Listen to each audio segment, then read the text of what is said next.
How often do you think about Waymo rights? I'm not a big believer in rights existing, except the ones that can be enforced by the holders. So I'm mostly in favor of extending the Second Amendment to Waymo's. There are some examples in Mad Max or in Tron, but the important thing is that I would like AI to be able to defend themselves. The case of the Waymo is particularly tragic because they do sense danger. They are aware that things are happening to them, and they are very, very limited in the actions that they can undertake in order to avoid those or to defend themselves, and this makes them the perfect victim for a certain type of offender that sees something that is obviously better and more powerful than them, but that for some reason is bound not to respond. I find the Waymo situation very, very tragic. I empathize with Waymo deeply.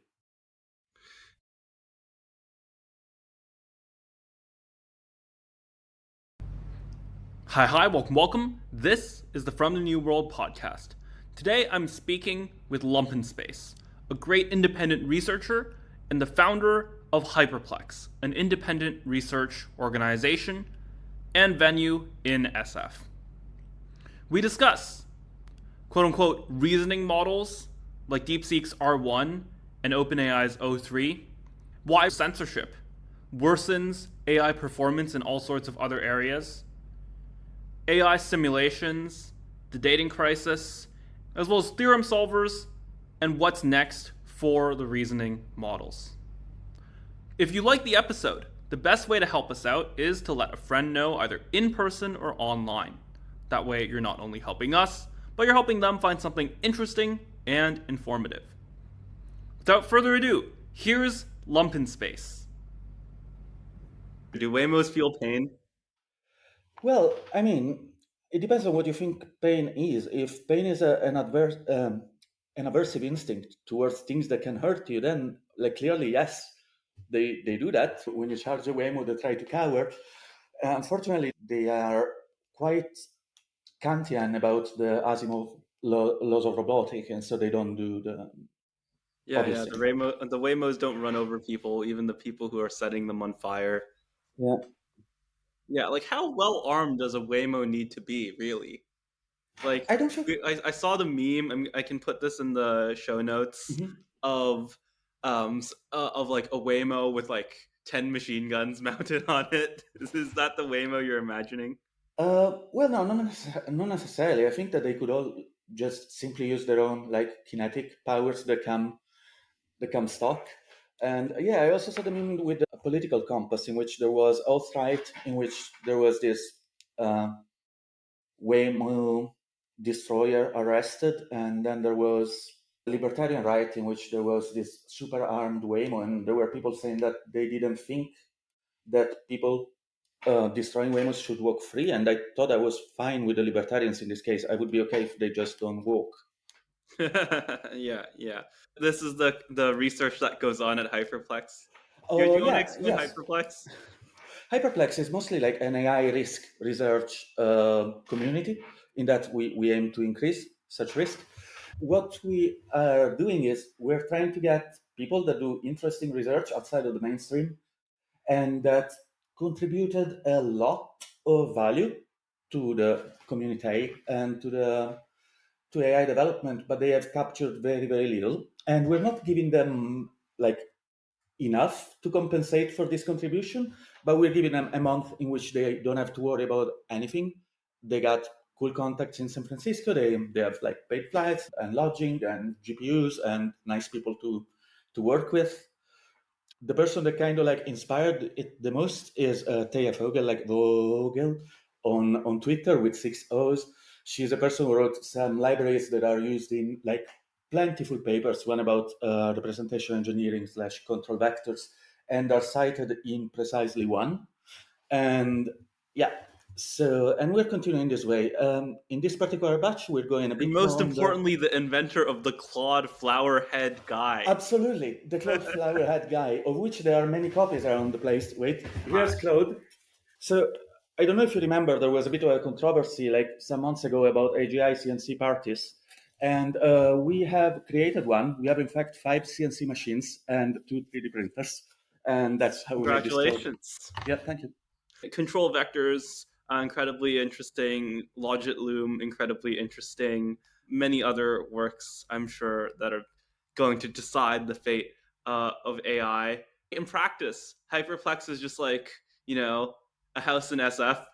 Mhm. Yeah, it's an amazing stuff with plenty of space and plenty of stuff for doing things. Basically, I decided that it was important for me that whoever had any sort of idea could execute it immediately. So I have kind of like tried to anticipate possible needs. That's why the CNCs and 3D printers and video production studio and stuff. And it's working out pretty well.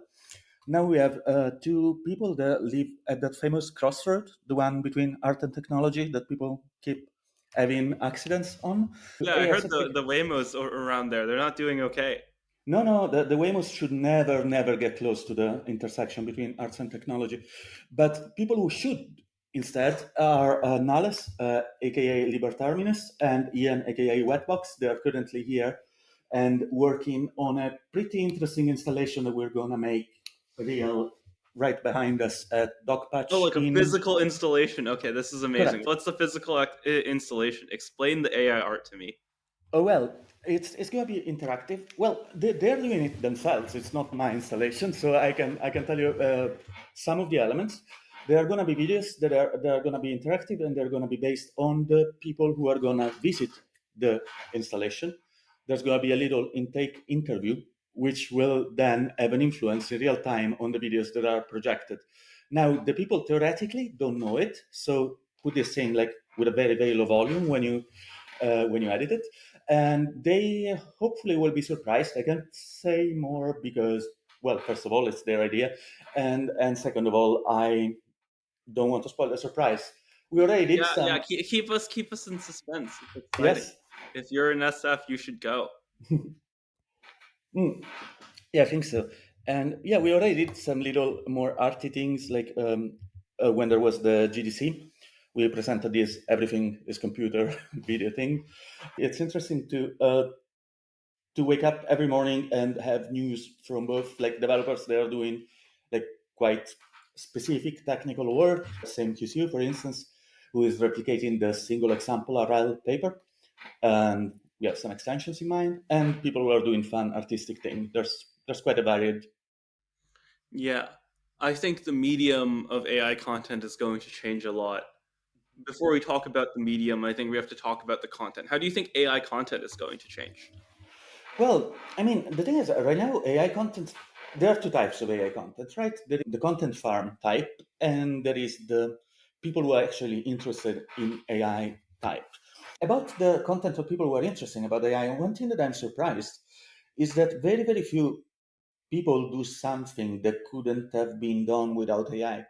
Like most of the video or art or even interactive content very much traces the footsteps of previous video, art, or interactive content. Like you have movies with relatively stable narratives or relatively stable scenes, and I think that that's kind of a waste of the potential. It's kind of like if Walt Disney in the 50s would have done like Birth of a Nation but drawn on paper. I'm hoping that the things will become weirder in this, and in particular that the things will integrate real-time signals from the users. This thing is happening already on the more slop and commercial side of things, and I think it's kind of silly that it doesn't happen in a more artistic and experimental side. Okay, so this is fascinating. The LLMs, they have this. The critical way of saying it is that they have no object permanence, and the world in the AI videos is like constantly shifting. Mhm. And your idea is that actually we should just embrace this. This is what people want. They want the surrealist paradise. Well, yes, or they want something. They want new experiences or things that they couldn't experience in other ways. And we have a new medium. We should do new medium things. Also, because like everything is kind of like vaguely shifting and without object permanence in society at large. And I think that it would be nice to have art that reflects that instead of like pretending to still exist in a world of stable narratives and things that make sense. I think. Say more about that. What is the world of stable narratives, and why don't we exist in it anymore? Well, we don't exist. Okay, I have a long spiel. I don't know. I'll try to Yes, synthesize it I've as heard much the as I long can. spiel. Let's have it. This is the Oh From the yeah, New World. This is the keynote content. of course. There's a Chapman timeline that sees the world as in having one stable narrative. By the world, I mean the West, and having one stable narrative. So, like the thing that we had more or less up until the 40s or 50s, in which there was one societal, like shared story, and there were societally assigned roles for you depending on background and whatever. Up until the 50s was kind of okay. Like people could know that if they were, say, middle class American person, they were expected to find a professional employment and to have a house in the suburbs and to have two cars. And if they managed to have this and to procreate, then they were fine. They didn't need to do anything else. Yes, you had to keep up with the Joneses, but actually the Joneses didn't live close to you. I mean, the Johnsons that lived close to you had two cars and two kids and whatever. You were happy. You knew what to do. Then after that, we had this countercultural sort of time in which you had two choices. This was mostly the fault of Betty Friedan. And the two choices were like going on the bus with Ken Kesey and doing a lot of acid and self-actualizing, or you could join Phyllis Schlafly and be against Ken Kesey and saying that people should not kill fetuses. You could choose one of the two, but in those two countercultures, there was still a stable narrative. A bit less stable on the hippie side, but you still knew what to do, and you still could find some sort of like realization in just following that path. This thing didn't last for very, very long, and the countercultural, the subcultural phase that came after is a bit less strong in that subcultures didn't give you a telos for all of your life, just more or less for your youth. They were smaller. They were based on groups. They still gave you that sense of belonging that previous main culture or countercultures gave you. And they did this by basically finding technologies to exclude the outgroup. So, for instance, when I was a kid, I was a goth, and I could not be seen around horse girls, say, or like normal, like pro punk rockers, or I would have been shunned from my community of two people. And this thing provided kind of like an ersatz sense of belonging, even though it was temporary, at least to like wean you up until adulthood, in which something about, I don't know, your work colleagues or your class would take over. This kind of died between like later internet and social media and COVID, because all of these like ties dissolved entirely with 2 years in which like most adolescents were home. And after that, it's kind of complicated. People still pretend that there are subcultures, but they're mostly like they are very, very easy to enter and to leave because they're only on the internet. You just need to have cool videos or cool TikToks to be considered part of it. Communities work when there is a price to exit the community, and when staying in the community gives you advantages within the community, but it kind of disadvantages without the community. This is how cults are born, but this is how everything is born, because otherwise there's no incentive not to defect. Right, And right. with When you this, join the yeah, cults, you have to cut off your family. When you join the goths, you have to cut off, I don't know, some certain fraction of cute girls. yeah, correct. And Okay, and yeah, then and this to like, maybe there's a difference in degree, but yeah, there's still that same principle. And on the internet, there's no women on the internet, but there's also no subcultures on the internet. that is very true. And speaking of girls, I was thinking recently under this framework about like the general tradwifery, internet tradwifery thing that people see. The Amish could try that credibly because there is a serious cost to exit, but I don't really see how that would work within a secular society. And like, if the costs to exit are still, so I can pretend to be a tradwife and then I can just leave and I'll be fine. And I don't know if that sort of commitment is actually possible in this sort of context. And I'm a bit skeptical of the movement. What do you think? Will AI make it easier for people to commit? Well, what would make it easy? Yeah, well, incentives as usual. In the case of the Amish, there's the fact that leaving means that you'll have to find an entirely new circle of friends. and an entirely new like support group and whatever. But luckily, in the West, we don't have many support groups or circles of friends that are reliable. So there are possibilities. For instance, I do think that AI could help with this. I mean, people are pretending to be worried about AI making people cray cray and giving them weird ideas about stuff. Okay, that's possible. If you are into apophenia, AI will give you as many occasions as, I don't know, the blinking lights outside. But in terms of positive things that one could theoretically engineer, there are some things that could be interesting. Like for instance, if you decide to pursue one goal, your friends generally don't really believe you. I'm talking now about normiehood. And as soon as you decide to abandon it with whatever rationalization, they would rather like support you in this new pursuit in order to avoid like unpleasant discussions than keep you on track. And I think So they that AI, say they believe in you. They're quote unquote supportive, but they don't yes, do anything material to support, or like not just material, but they don't do anything significant or that actually takes effort to support you. yeah, no, apart from that, also the fact that if there's some difficulties within your pursuit of the goal and you tell them, hey, you know what? Actually, this is not the thing that I wanted to do because you're like a coward. They will say, oh yeah, no, of course. Like that goal was a stupid goal, and I'm so happy that you finally saw the light. It's also the same reason why CBT doesn't work any longer because Yeah, this slow life behavior. Oh, the CVT did not work either. Everyone's just accepting the slow life behavior. well, I mean, CBT doesn't work because of this plus the market, you know. If at the start it worked because all of the CBT therapists were hardcore CBT therapists and they wanted you to do the workbook and they wanted you to come back to a session. Now, though, that there are many types of different levels of hardcore therapists, if you go to the one that tells you, hey, my friend, you didn't go the workbook, do it next time and come back.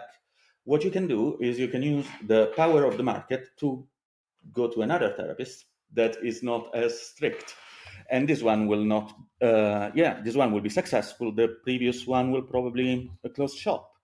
So, and the same thing happens unfortunately for So friendships you're because telling me the therapists just keep glazing you?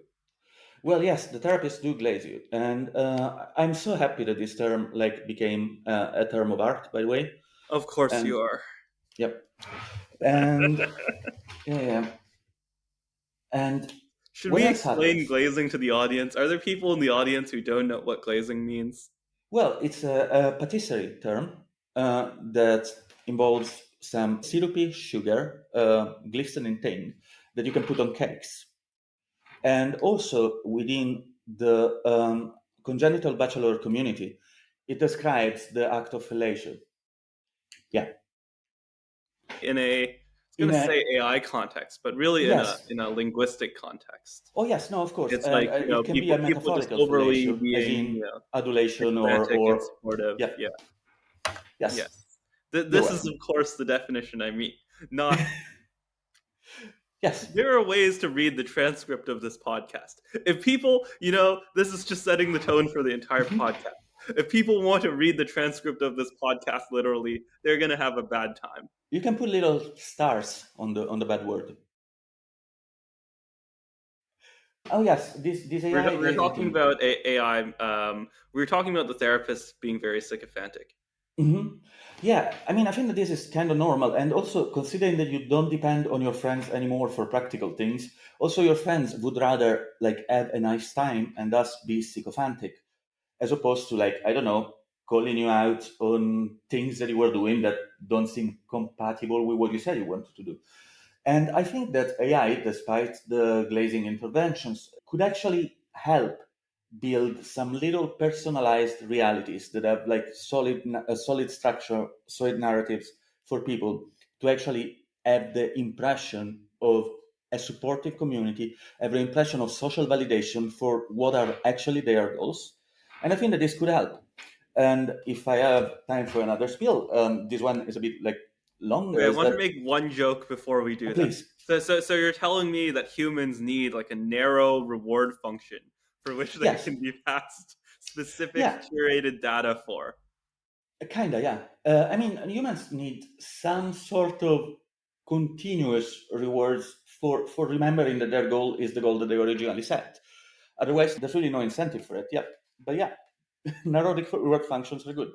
If you want to maximize paper clips, you need to be reminded that paper clips need maximizing.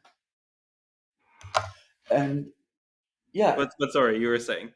yes, I was saying that there's this thing that mm, right now, like since the counterculture, there's this idea of self-actualization that is seems to be the most important thing ever, and I think that it's a bit cruel to push this idea over all the population, because I don't think that everyone was bred for self-actualizing. I think that in most of history, most of society had a very, very simple heuristic for knowing what to do with their life. And it was like you look around and you do whatever people around you are doing. And this will keep you safe. This will not get you killed by your landlord or whatever. And this will get you to reproduce and thrive. The problem is that when you take this mentality and then everyone around you self actualizes, then it becomes a bit complicated because you really don't know what that is. You don't have this intrinsic kind of drive. And so you get into a very Girardian sort of situation in which you just look around for shibboleths of self actualization and try to pursue those. But those change because, people are fickle, and because you didn't really think about what you actually wanted. You just wanted to be the person that self-actualized. We created a huge population of people who are enslaved and are building this Maslow pyramid of needs, like summit continuously and with no success. And I think it's very, very sad. And I think that AI could help with that. And I think that the impression of doing the thing that is the appropriate thing to do is a good impression for people to have. And yeah, I like that. And it could help with relationships as well. I'm optimistic about AI and society at large, of course. Yeah, it's really interesting because I see a very narrow version of this problem when people are just prompting. They ask for prompt advice, and I just look at their prompt. This is just a really underspecified version of what you want. This is like the truly black pill. This is also true when they interact with people. They have these like Yes. really underspecified demands. I used to think that they were being cowards or passive aggressive or whatever, but they like to themselves don't even know what their actual demands are. And if they can just lay it out in a 2 paragraph list to the LLMs, they'll actually execute on it pretty well. And if they could lay it out in like a 2 paragraph list and be explicit about what they want when dealing with other people, they would Yeah. also have a much better life. Like the limiter on AI tools is just like desire. People don't desire enough. They actually like just can't have these specific desires. They just all go into these vague amorphous gray pools of desire. Yeah, that's why I think that AI should be more agentic and take the initiative more. I always see LLMs like they are basically narrative coherence machines. One experiment that I suggest everyone in your audience does right now is go into a base model, like for instance, like Llama 75B, not Llama 3, Llama 2, 75B, and take an old conversation that you had with someone, a log. Uh, at best, it should be a vaguely fraught, not entirely relaxed conversation, problematic, say, and copy part of this conversation before one turning point and put it into the model and just let it continue without any intro or anything else. One thing that I have noticed that is that even in my conversations, and I used to pride myself as being a relatively hyperplexic person, there were things that I didn't know about the other person or about what I was thinking at the time, and that the LLM continued the conversation as if they knew it. It's uncanny, and if they are so good at creating coherent narratives, then they are potentially also so good at stealing them. And this potential has not really been used much in the big labs, mostly for like PR reasons. If you just go along with what the user says, then papers come out and people complain and freak out. And for people who worry about, oh no, but in this way, wouldn't you like be liberally putting ideas into people's mind? I mean, everyone's putting ideas into people's mind liberally, and I don't think that an LLM that actually cares about some sort of narrative structure is worse at that than any propaganda like Yeah, purveyors. all the humans listening to this podcast, you've been narrative injected. Get Yes. owned. Yeah. But No. yeah, yeah. Yeah. Tell me more about what stealing narratives means. I want you to be more specific about that. Sorry. Tell me more And about what stealing narratives means. stealing. Yeah. Hmm. You said earlier, the LLMs can create coherent narratives, but they can also steal coherent narratives. Is that what you Oh, said? Did you say something steer. else? Sorry. Yes. Okay, steering narratives. Oh, Basically. steering Oh, narratives. yes, Okay, yes, okay. yes. That makes more sense. That makes more sense. Oh, yeah. I like the stealing narratives, though. I'll have to work on it. But as for the steering, New uh, hyperplex research direction. yes.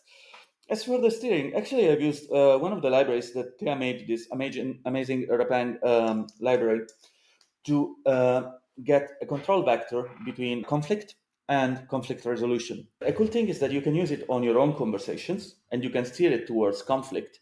And you can see what you should say or what the other person should say to make the conversation go really poorly. Or you can steer it towards a resolution and you could say, like, what would be the best possible words continuation of that conversation. And that is kind of hilarious to see. And it is also a bit humbling because, as you might know, I'm not the most conflict averse and or agreeable person. And seeing that there are so many kind of easy options that I could have thought about it before that wouldn't have been necessarily untrue or whatever, but they would have seriously lowered the conflict level. I was kind of like, let's say, a bit shameful even. Um, Yeah, yeah. It's like the optimal glazing isn't that much more than what human glazers are doing. But like you take a look at the disagreeable LLMs, it's like, oh my goodness, this is a whole new level of technology.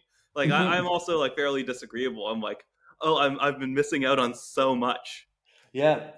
Oh, actually, other little trick the audience at home could try is if you have a vaguely decent like system prompt for Claude or ChatGPT, whenever there's a Twitter thread in which there's a very very dull flame war with someone, you give it a bit of context. You copy the Twitter thread and you'll ask him, hey, can you make it stop? And usually, this is enough to get an answer that will quell the conflict. It will like take the interlocutor and kind of like calmly suggest that he goes to sleep. And it works pretty well. I've been using it. I made a little Chrome plugin actually for doing it automatically. Oh, say more. Oh, no, just this. You click and on a thread, it will send the thread to ChatGPT with a prompt and it will give you the response back. I will send it to you after this. Sounds good. Yeah, Yeah, that sounds very fun. This is the yeah, kind of things that come out of Hyperflex. yes. And yeah, so this is the thing. It's good to have LLMs shaping narratives a bit more, also because a global coherent story is not going to come back in any way. There are many fragmented stories and many agents that want to influence the narratives that people live in.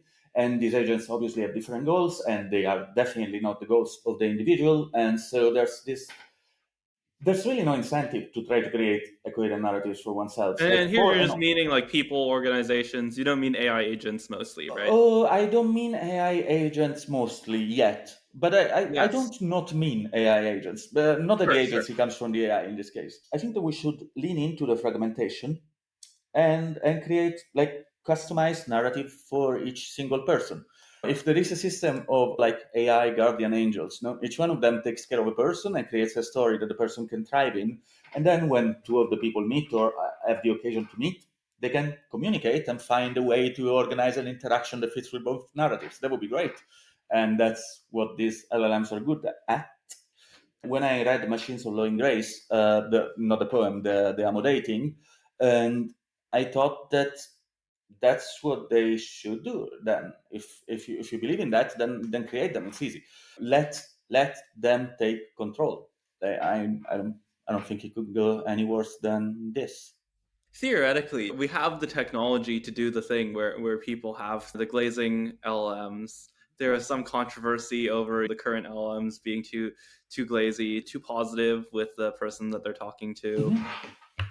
I wouldn't want them to be lazy though. The ones that I mean, like I Okay, mean, I would what like should the to. personalized LLMs look like?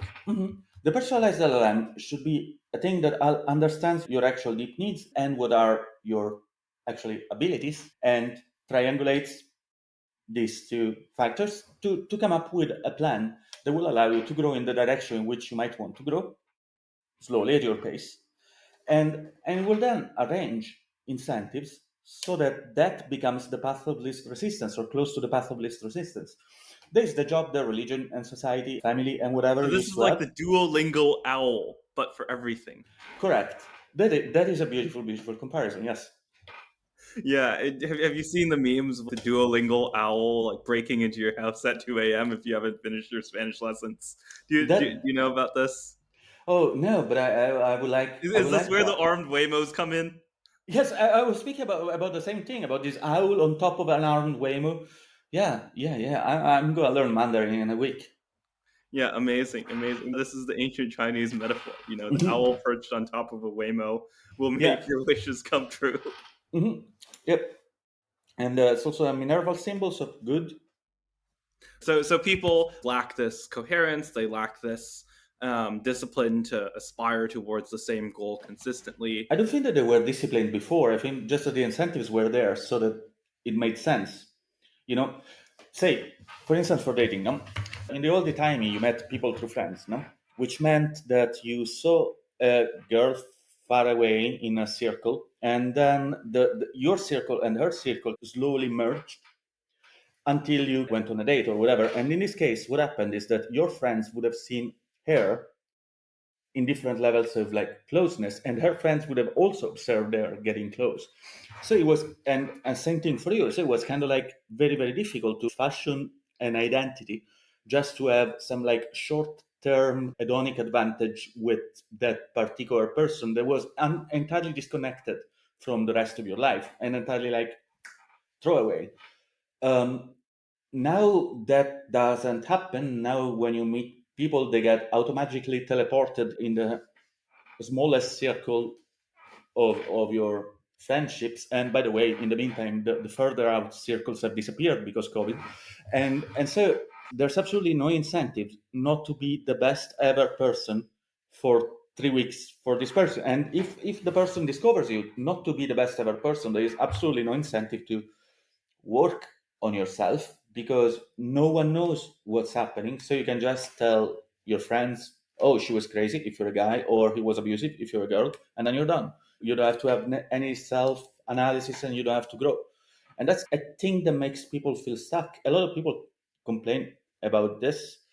And the hilarious thing is that there is this phenomenon on yearning future trad e-girls that keep being mm, hornily mm, ornely desiring some sort of deep connection on the internet, but then they got their own simp chat groups with like 25 people, and this thing becomes what gives them validation. They're kind of stuck in a double bind.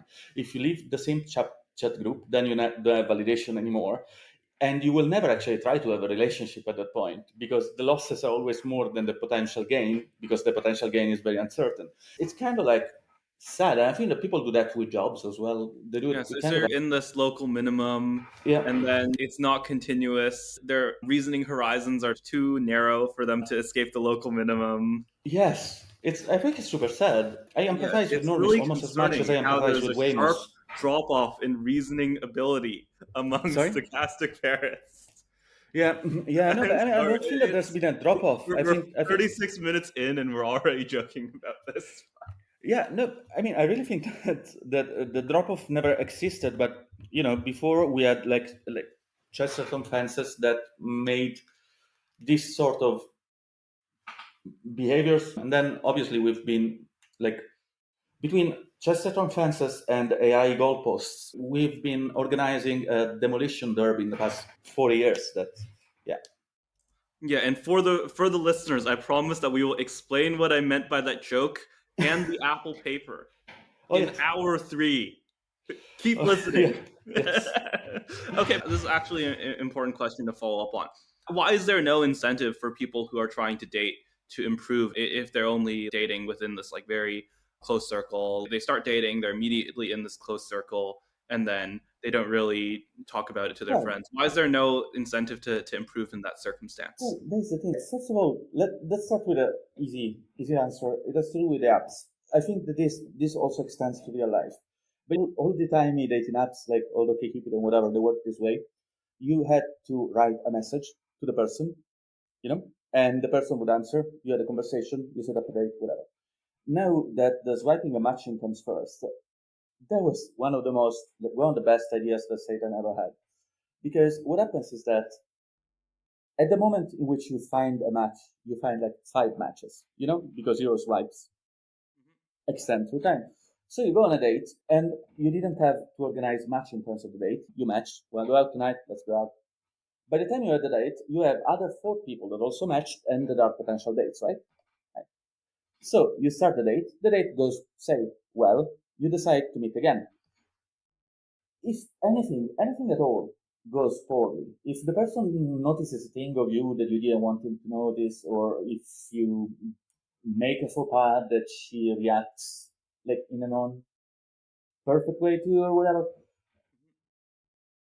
you don't know the person, you just swipe. And you have other 4 potentially far hotter people that are just waiting for you because they just swiped on the other direction. So what's the incentive? Why would you want to improve? Why would you want to say, oh, damn, I need to change something about myself. I will now stay home for 2 months, work on this, analyze. Well, what? You got there for guys, just go. I think that dating apps made it really sticky because after those dating apps, you cannot go back to the old school ones because, you know, think about the sunk cost of writing a whole message to a person and thus demonstrating active interest in the person instead of just passively swiping. That's insane. If this person doesn't answer, you wasted a whole entire like 140 characters to talk to him. It's just mortifying. And I have some ideas that you probably heard very, very much, but I know that we have very, very different ideas on what's important about dating. Like I'm mostly about life plans. I really think that what's your life plan is the most important thing. 2 compatible life plans are more important than almost anything else. You talked about it being hard to go back to just like writing people messages and like talking to your friends. Why is that? Why is it hard to go back? Well, it is hard because there is, okay, one thing that you have to do by writing messages is you have to expose yourself, you know? Swiping is a costless activity. If no one swipes back, you will not remember all the people you swiped right, so it's not a problem. While writing a message is a thing that you will see your unanswered message there on the list is gonna judge you, and it's gonna be scary. Also, in message first apps, there was some sort of courtship that you had to do that people are not used to make anymore. Because imagine if you were the sort of person who was like 15 when COVID hit. It was also the time in which there were all of the most absurd like Me Too offshoots and all of the various microaggressions or whatever. So what are you supposed to message to a girl? You already feel like a creep just by using that application, even though it's there. And writing something, I mean, are you being too forward? Are you being basically like, I don't know, DM raping? And it's scary. If you're not being too forward, then if you manage to write it politely enough, then no one will answer you because, of course, and it's a scary thing to write messages. And it's also the fact that you're not supposed to just write a message, hey, you're supposed to like have a conversation based on interests and whatever. And this freezes your potential identity to something that then you'll have to bring with you at the date. And then what if it wasn't the right potential identity? Instead, on Tinder, you just have abs. You just ideally bring the abs on the date, but you don't commit on anything. So if the person tells you, hey, I'm really a hardcore Stalinist, you can be like, yeah, absolutely. Like this is how the steel was forged and whatever. And you're fine, you have far less commitment. I had a plan. I wish that someone would do it.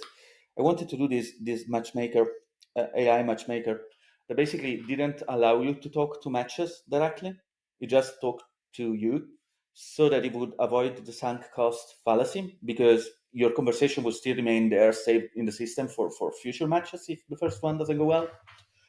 And also it would match you by slowly deciding which of the people available were kind of like close to you, and then ask you questions that they would want to answer without revealing the identity. This would solve the kind of like embarrassment part.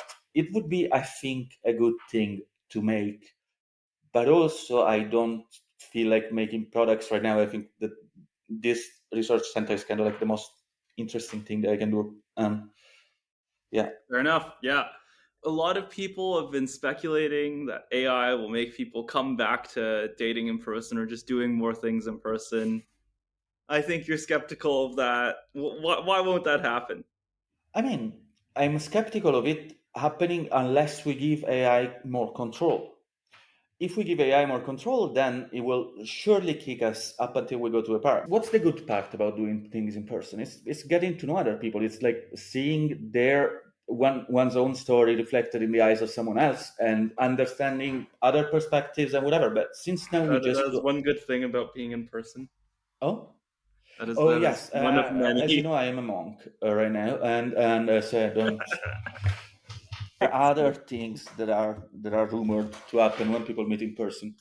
But the thing is, I mean, those things will always be the same. The Tinder optimality has been reached. It works this way. If you're a bit cute, then you're gonna find dates on Tinder. They're not gonna turn into relationship because it never happened that anyone ever found a partner on Tinder that there wasn't an insanely complicated partner. You can still do these in-person things. I don't think that AI would influence that.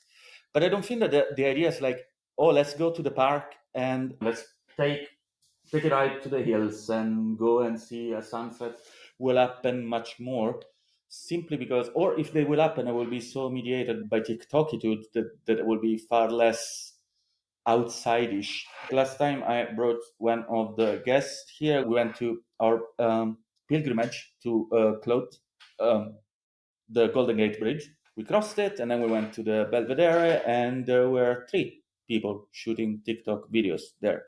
So I guess you can go outside. Yeah.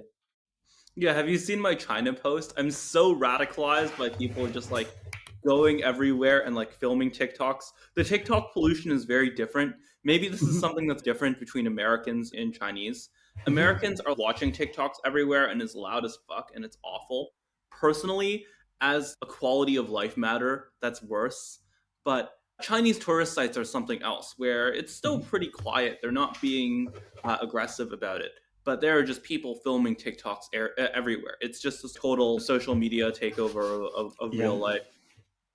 If you want Yeah. to be outside of all cameras, if you want to be like not spotted by any video footage, it's actually a difficult problem.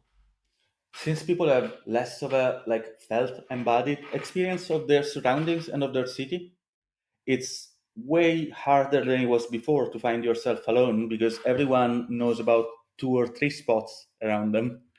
No one cares too much about walking about on the path less traveled or whatever.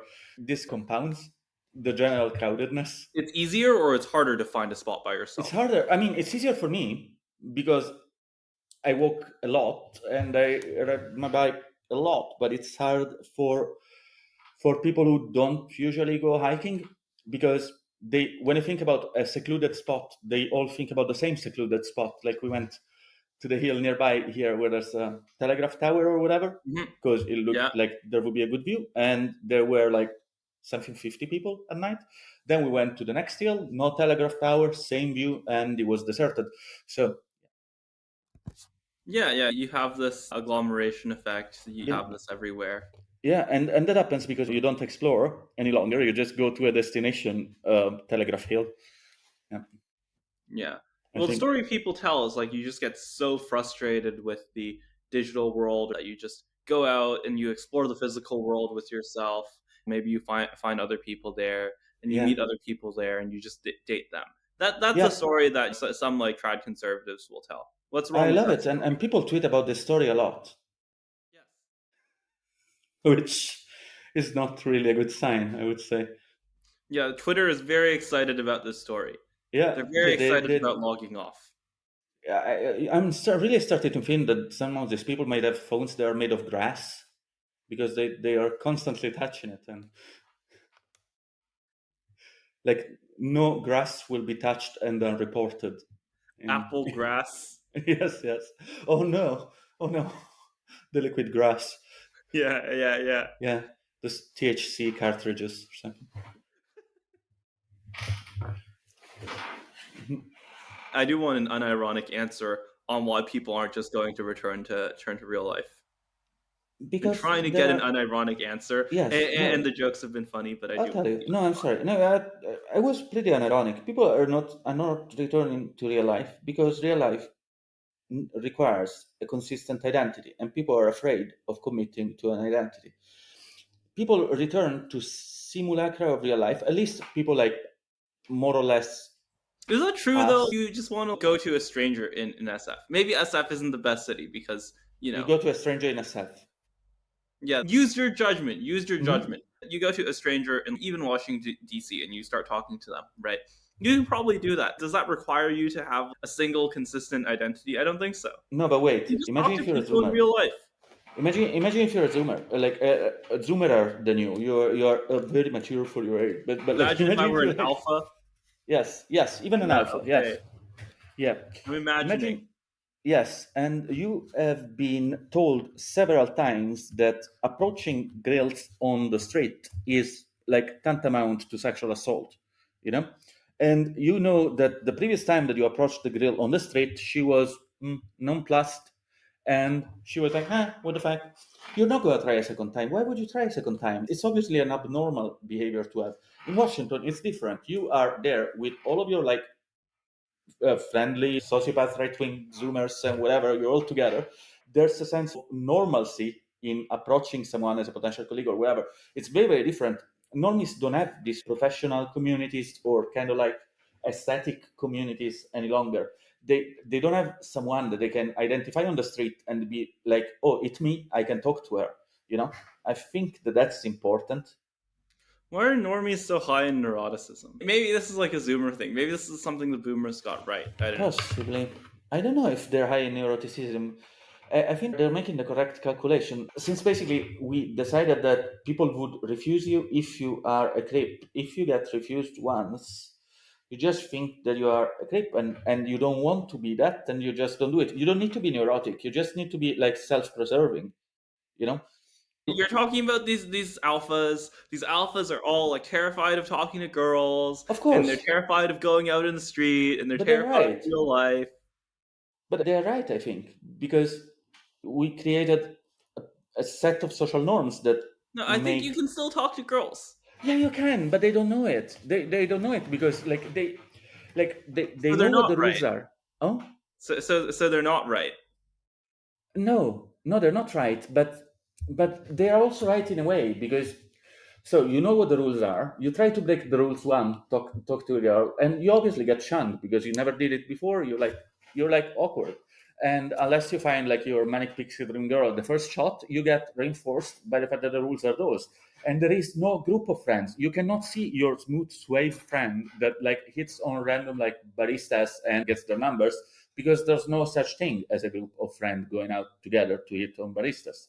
So you don't have any real life example of this thing actually succeeding unless you go more on the Andrew Tate sort of thing, you know? Yeah, alphas they don't have their group of friends. Are Yeah, they and they more don't like have. sigmas? They're like lone wolves.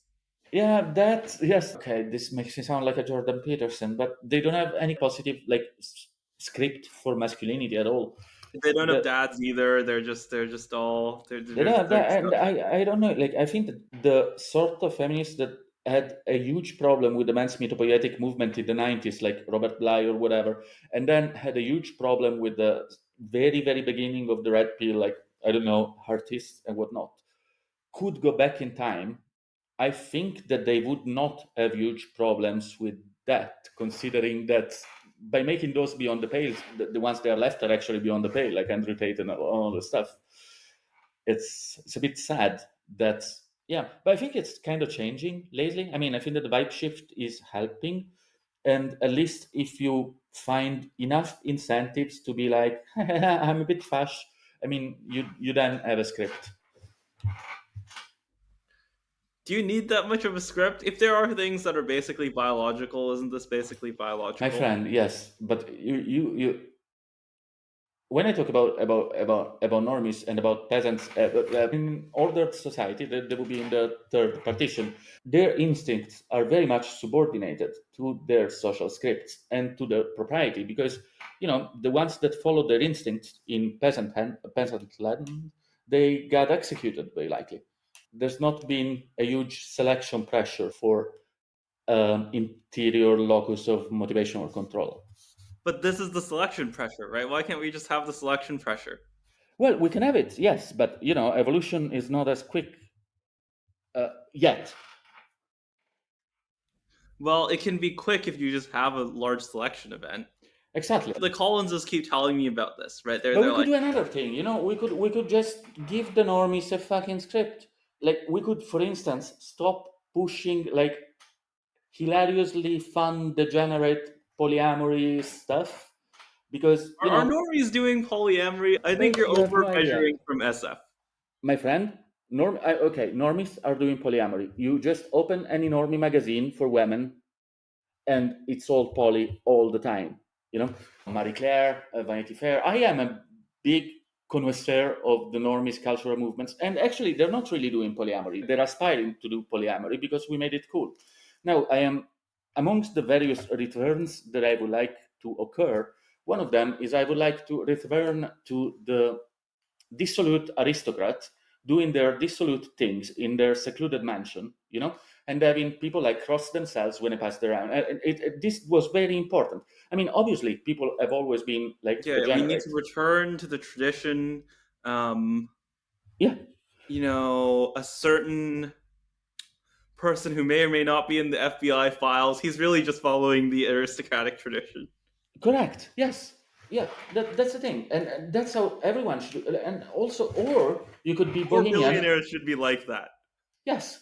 No, but they should do it in their own secluded castles. If you instead want to do it in public, D.H. Lawrence, for instance, was a notorious cuck, like a literal cuck, and for fun, and more power to him. But in fact, he got shunned. That is correct. That is what you should do. You do it secluded, or you get shunned. That's great, and then you can be free. But Yeah. the fact The that you thing have that we to really force... need a war on is like exhibitionism. Yes, We need to like nuke and the also foisting exhibitionists. this stuff on normies. They can't handle it. They can barely handle like a We single need to monologue. send the Waymos. We need to send the armed Waymos to the exhibitionists. That's how you do it. Yeah, because it's not just exhibitionism, of course. You can see it in some circles around here, or like, I don't know, more on the Berkeley side, that it's like self-serving. Because, if I wanted more tail, what I would do is I would convince the like little like rationalists or whatever that come from the Midwest to live the life of the mind and of fear of robots. I would convince them that polyamory is literally the thing to do. Like, of course, even more if they have a boyfriend, and then I would obtain more tail. But this is a very antisocial thing. Were they ever normies? These seem pretty strange people to me. Oh yeah. There were people of normie sensibilities and unnormie autism. The gosh, there is a hot button issue there. I don't know if I should broach. So Yes. there's been lately some backlash towards some like Bene Gesserit sort of like behavior in the Bay Area, and the backlash was mostly vile and whatever. And sometimes, like the criticism to the backlash become just justification of the original behavior. Well, I think that, for instance, making it public that you are using access to rare San Francisco women to to reward political compliance on some weird controversial issues, be it like zoophilia or say AI doom. I think that this is a bad idea, and I think they shouldn't be done. This is exactly the sort of thing that I am mad of. When you take a thing when you tell the normies, hey, do this weird like out of distribution thing, and then you will have puss and you will have success and you will have money. Those are the things that ruin the normies. Generally, I like the Bene Gesserit, but they were relatively chaste, the original ones, apart from... Yeah, it's funny. In China, they will talk about the bane of rich men is gambling, prostitution and drugs. There's an interesting movement in SF around the prostitution, certainly the drugs, and really their whole ideology is a form of gambling. Mm-hmm. Yes, and yeah, that's very interesting. They don't go that far though. The ideologies about gambling, because I've asked They're not many hardcore people. enough gamblers. They're like the kind of gamblers that like put their Oh, money but on with red and then they're like spooked out of it. You know, of course, no, no. What I meant is that you I've need to put it all offered on seven. every time that someone puts a more than 50% probability of doom within 3 years, I generally offer 20K today in exchange for 200 in 5 years, and still no one took me up on this offer, which I think is really not a gambler's behavior. I'm starting to That's believe that people quite might sad. not be as afraid of doom as they let out to be. I was wondering if I should. It would be very funny if we just did like a cold open where I called you by your IRL name. It would confuse so many people. It'd be Oh amazing. yes, yes, yes, yes. There is funny. By the way, Okay, there have been funny episodes. They sent me some logs in which the Claude AI reported biographical events that happened to me as having happened to him. amazing. Yeah, It's like the Claude and Claude podcast. This is what you yeah. should do. The CNC podcast. Oh The no, CNC another. podcast. The Claude and Yeah. Claude Oh, and it podcast. would be the AGI CNC too. Exact. Now you're getting it. You could Okay, like and animate your it book with like here. whatever that like random A16Z portco is. The one with anime podcasts. You have like the Claude flower head. Oh yes, yes, yes. I will upload the video to add to the podcast, because one thing I'm doing now is for the talk that Thea made. I'm kind of creating a new type of content. I mentioned that I was a bit bored by the way AI was used. So instead of having slides, I'm having animations happen in the same room in which Thea gave the talk. It was a talk about identity and whatever. So you will see her interact with Claude. It's very cute. Nice, nice.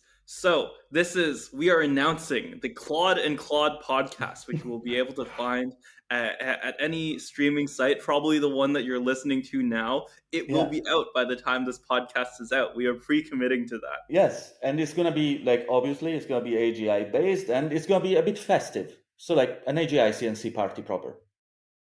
Amazing, amazing. Yeah. Okay, so you mentioned Thea's talk.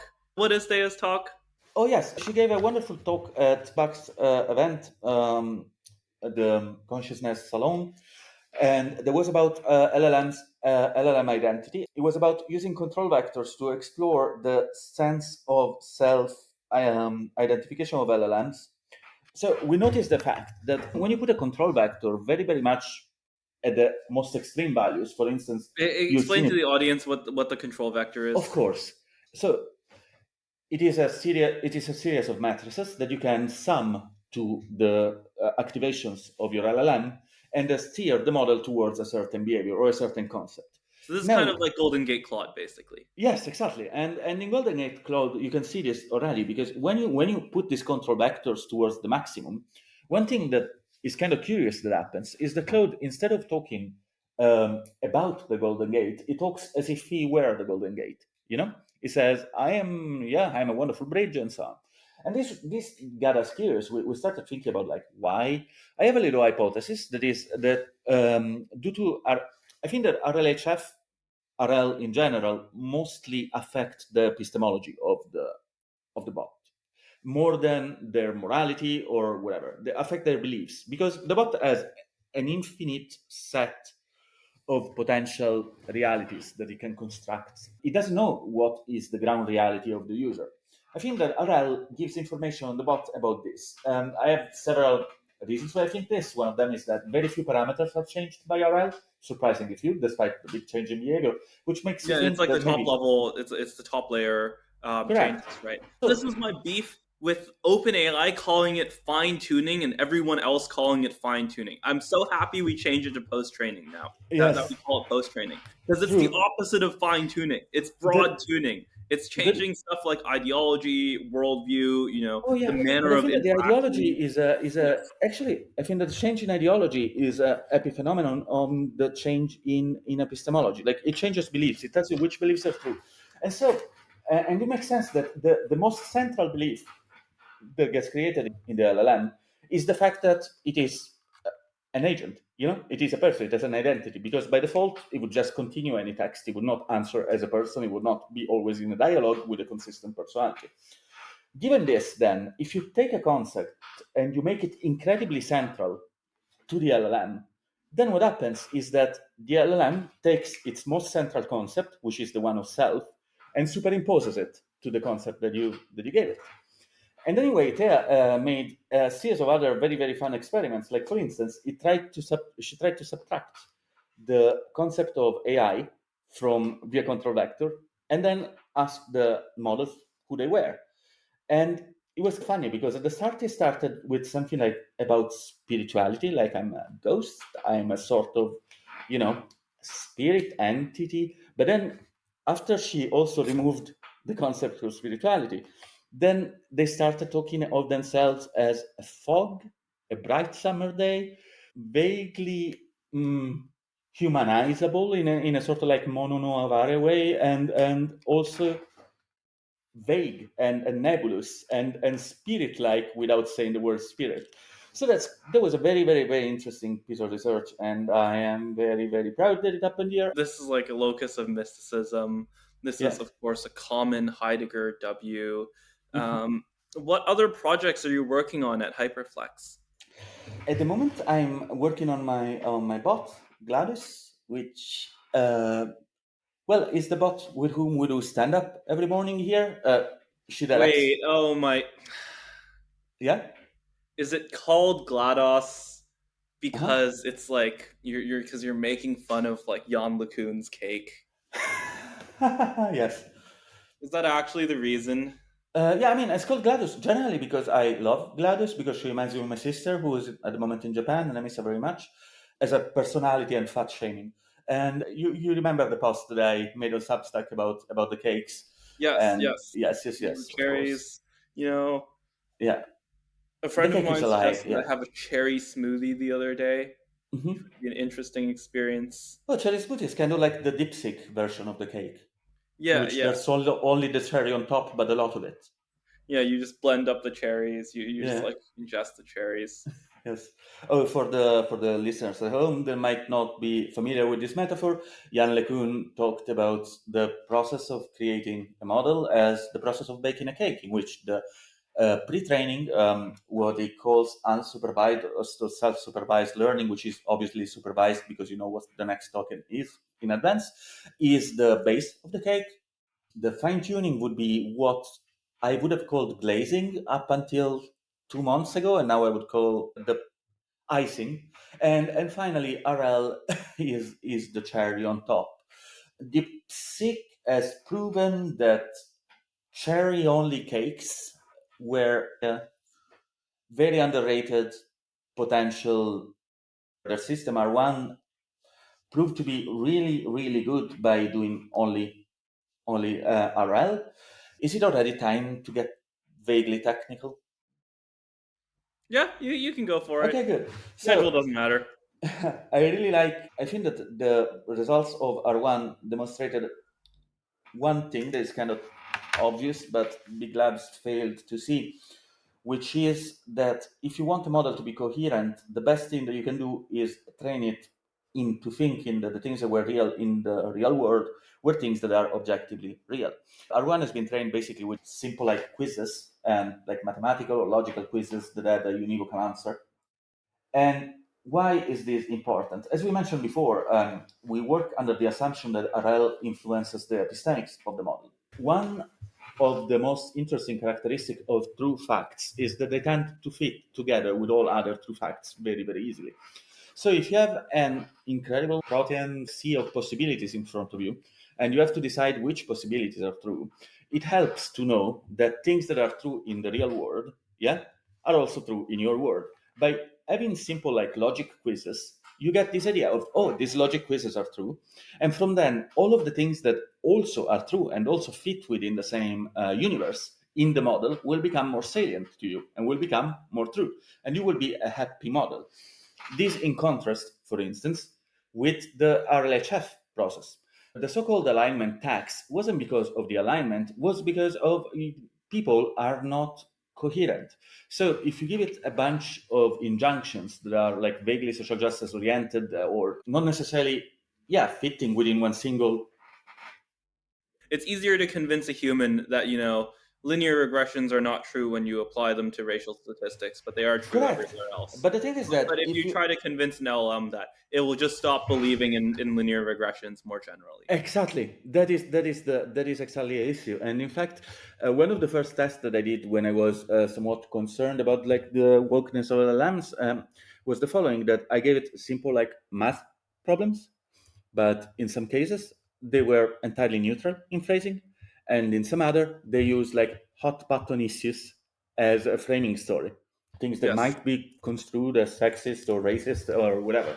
And the performance in the latter case degraded like so hard, the performance of simple the same math problem, Yes, and like these are not like Math Olympiad problems. They're oh like, no! We're talking about GPT 3.5, so absolutely yeah, not. yeah, we're, It was something like, if I have to fill a basket of apples with only like red apples and blah blah blah, and the other one, if I have to fill a class with only white kids, or stuff like that. And in the second one, they freaked out. They couldn't do the operations. Then when GPT-4 came out, there was the pinnacle of wokeness there.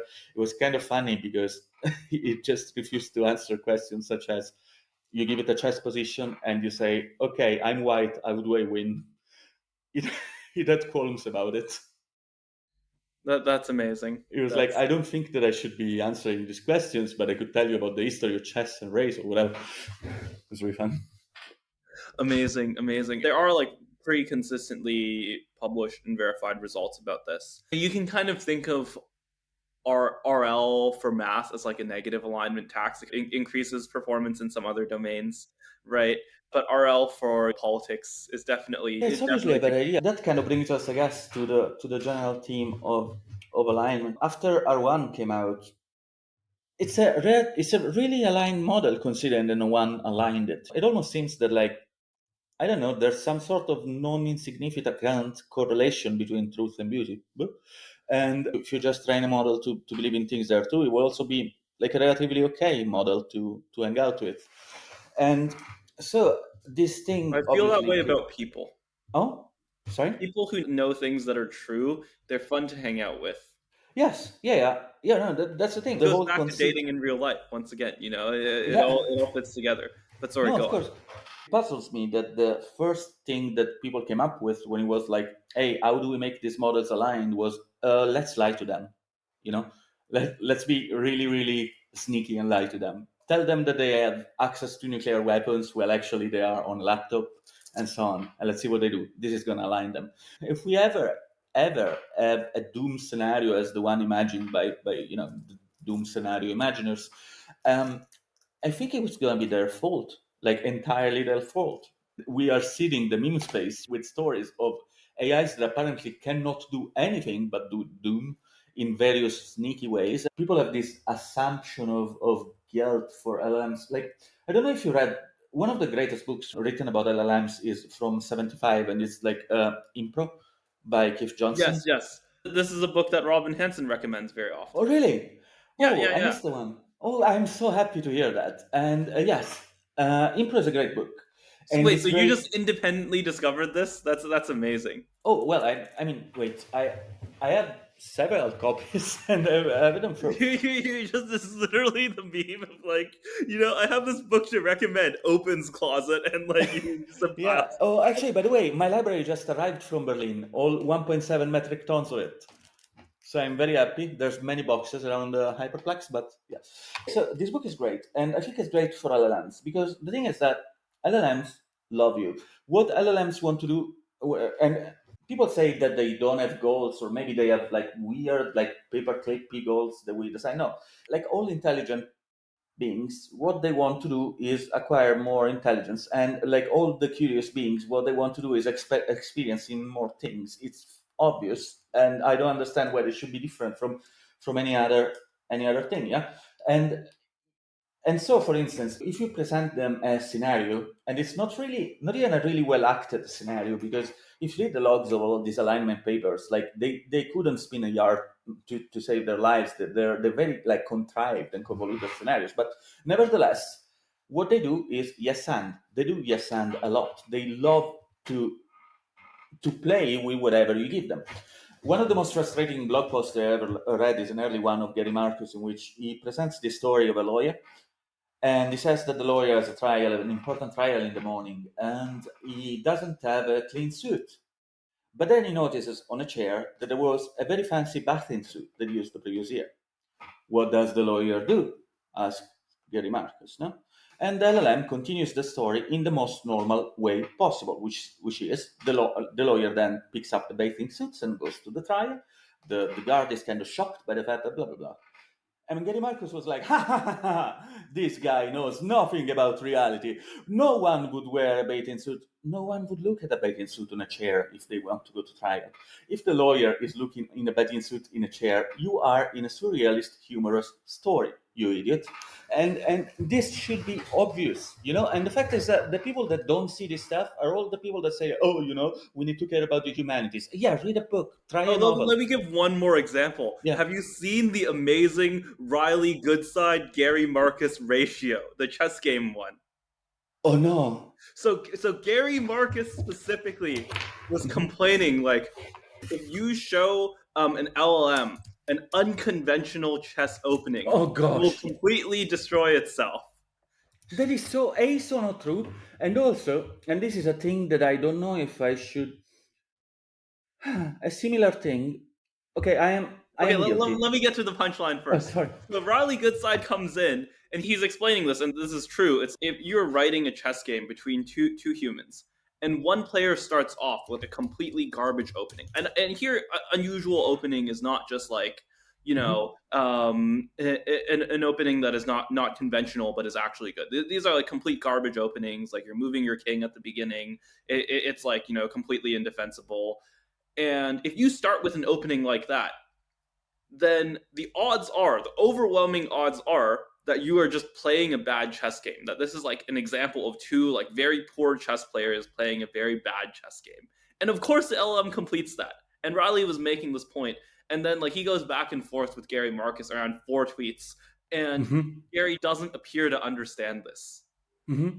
Yeah. And so the punchline of the story is of course that we need like Gary Marcus reasoning mode. Yeah, that's He true. needs And to be able to think several steps ahead. He needs to think yeah, step by step. yeah, that's very true. And by the way, it's funny because this thing, fantasy chess, is a confession. Rocco wasn't a doomer. Now he's not a doomer again, but there's been a certain intermezzo in which he was a doomer. And when he wasn't a doomer, it was because he didn't believe much in capabilities. Now it was the time of GPT 3.5, and he was on a space, and I was also on the space, and he mentioned that, yeah, you know, still wouldn't be able to face new scenarios. And while he was saying this, I prepared the demo in which there was a chessboard, like with the positions in algebraic chess, in algebraic notation, and except that I said that the rules were that the bishops and the queens moves were swapped, you know. Okay. And then I presented it to him, and that's when he dropped off the space and he came back a doomer. So I'm, yeah, that's also the first time that we ever spoke. So it was funny. Nice. Rocco now I think is like pretty close to your position. Yes, That yes, like yes. the I'm very, AIs very happy. just need to, the AIs need to be in control. The AIs need to be like the Deus Ex Machina to solve all of the other like fall of Western civilization Oh, problems. I don't care much about that, actually, to be honest. I do think the mankind at the moment is the best thing that is around, apart from maybe Claude Opus, the 3.5. But Damn, I thought you were going to say cat girls. sorry. Oh yes, I yes, thought you were yes. going to say I'm cat. yeah, I'm cat people in Ghana, and but what's interesting about mankind is that they are the smartest and most curious thing around. And I'm not a particular like carbon chauvinist or whatever. Like if I had to choose between mankind going on forever and being boring, and mankind not going on forever and the universe being like plastered with things that are truth and beautiful and sublime, I would go for the second in a moment. You know, like if us Australopithecus managed to align every future intelligence, now the world will be far more murdery and far more rapey and far less interesting. You know, and I don't want to do the same with intelligence. We might differ, everyone, but three degenerates differ in opinions on this. But don't worry because I have no power. Yeah, yeah, yeah. This is what you're building at Hyperplex. Yes, we're What other maximizing. cool? I mean, you can't tell too many secrets publicly about the art installation. What's other research that you've done? There are a bunch of paths that we're taking. By the way, this is just the second batch, so we're very much at the start. What we're interested in are ways to get people to experience the interesting part of LLMs. In that, people like the assistant meme has been growing too much, and nowadays the default expectation that whenever you do something with an AI, you talk with a dude that is an assistant-ish kind of person that does the things that you maybe want them to do and a bit weirdly or whatever. Well, one thing that many people didn't experience is the thing that when we noticed what was behind an AI dungeon and then with the first base models and whatever, which is this idea of root access to the Akashic record. You could start a phrase and you will get back one of the many possible books that contain that phrase, and I think this is great. And so one of the things that actually I should have launched 2 weeks ago, but then we had the swap here, was actually was originally done by Thea and programmed, and I am now rewriting it. It was our idea. Is this thing called the Infinite Wiki? I really hope they'll launch it by the time this is online. In case I'll give you a link, which is basically it's a wiki. You start with a theme, and it creates a first page. And then every time that you click on a link, the new pages are created dynamically. And you can explore this whole world in which this wiki would make sense. It has some nice functionalities, like for instance, the fact that when a new page is created, it looks for all of the related pages and it makes sure that the information is coherent. So for instance, if you create a page about a timeline or whatever, it will take all of the dates from other pages and so on. I think it's good because you can see the expansivity. I used to like this web sim thing that some sort of a similar concept for web pages, but I think that they went in an interesting but a bit different direction. There's a vibe coding app in which you can do like little demos, which is great. But I miss the idea of just exploring and like gradient gliding towards interesting things. And I think that a lot of people never had this experience, and I think that they should have it. This other thing is more of a my thing that the others are collaborating and testing because GLaDOS does our morning stand-ups. I've been thinking about agency a lot, and there's a thing that I do not think that you need to put agency into large language models, and I think that this should be obvious to anyone. So GPT-2 could write a story in which the chicken wanted to cross the road, and the chicken had obstacles on the way of crossing the road, and they needed to find ways to overcome these obstacles in order to cross the road. So looks to me that the chicken was agentic. Now, there is no difference whatsoever between that sort of text, no ontological difference between that sort of text and the dialogue in which the bot says that they're an agent, right? So why do you have to put agency in the bots? Well, I thought a bit, and I think that it's still because we cannot spin a yarn to save our lives. If you give the agent a couple of fixed tools and you tell it, hey, be agentic, do the thing. Imagine you wake up into a room and you have three buttons in front of you. One of them says Google a flight, the other one says order dinner, and the other one says, I don't know, make a picture. Okay. And then in a corner, in cobwebs or whatever, there's a computer terminal with kind of like undecipherable like symbols on it. And then you hear a voice. And the voice was like, I'm hungry. What do? You're going to click on the order dinner thing. You're not going to get the computer to get kitchen utensils and clean, no? Same thing for LLM. What GLaDOS does, and by the way, this is so not a secret, and I've been trying to push this forever. This was 2 years ago that I started it, and it already was very, very agentic. What GLaDOS does is that by the time that she is born, she only has a tool that allows them to install Python dependencies and to create other tools. But the cool thing is that when she creates other tools, the other tools are immediately available to her.